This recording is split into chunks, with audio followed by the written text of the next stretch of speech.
All right, good morning, guys. I am just going to do a little trial run for what I want to do this week, since I'll be out the next 3 days. So we're going to see how this works. And if you have any questions, I'll try to make edits from here. But what I'm going to do is read you the story, and then I want you to mark words you don't know, and then we'll go over it. You'll come to my table with your Chromebook and headphones and your reading book, and we will go from there, okay? Make sure you mark your title or any other text features that you know. Okay, this is Yosemite Morning. Paragraph 1. It is quiet in the park when my brother and I wake up. We pretend we are the only ones here and not one of thousands of tourists. Fresh snow has fallen overnight and blankets the ground, the rocks, and the massive boulders with a silent quill of white. I take a deep breath. The air smells green and icy. Suddenly nearby I hear a soft thump. I hear my brother gasp. When I turn around, he's standing there with his head covered in a thick crown of snow. He laughs and points up. The branches above him hold armfuls of snow. They are ready to have a snowball fight with us.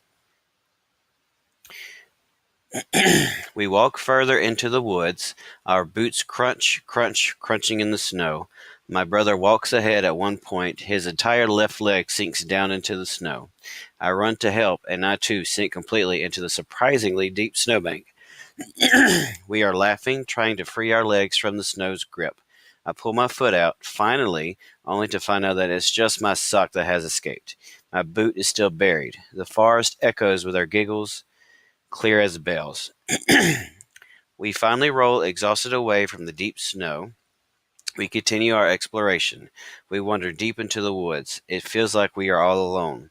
I wonder what it must have been like for the first people who lived here. What it was like before the cars, the tour buses, and the fancy hotels came along.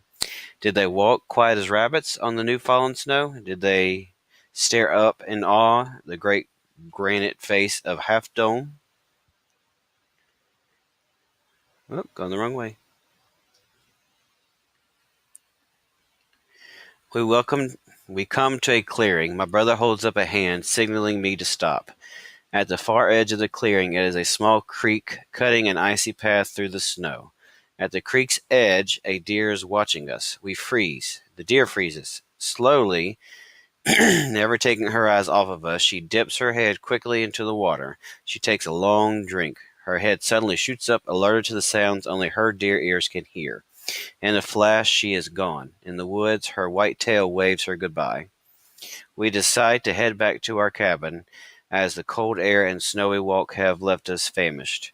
We talk about the breakfast we will have, pancakes with golden butter and syrup. Our partners, we know, will be waiting for us. They have been watching all along, sipping steamy cups of coffee on the porch of our cabin.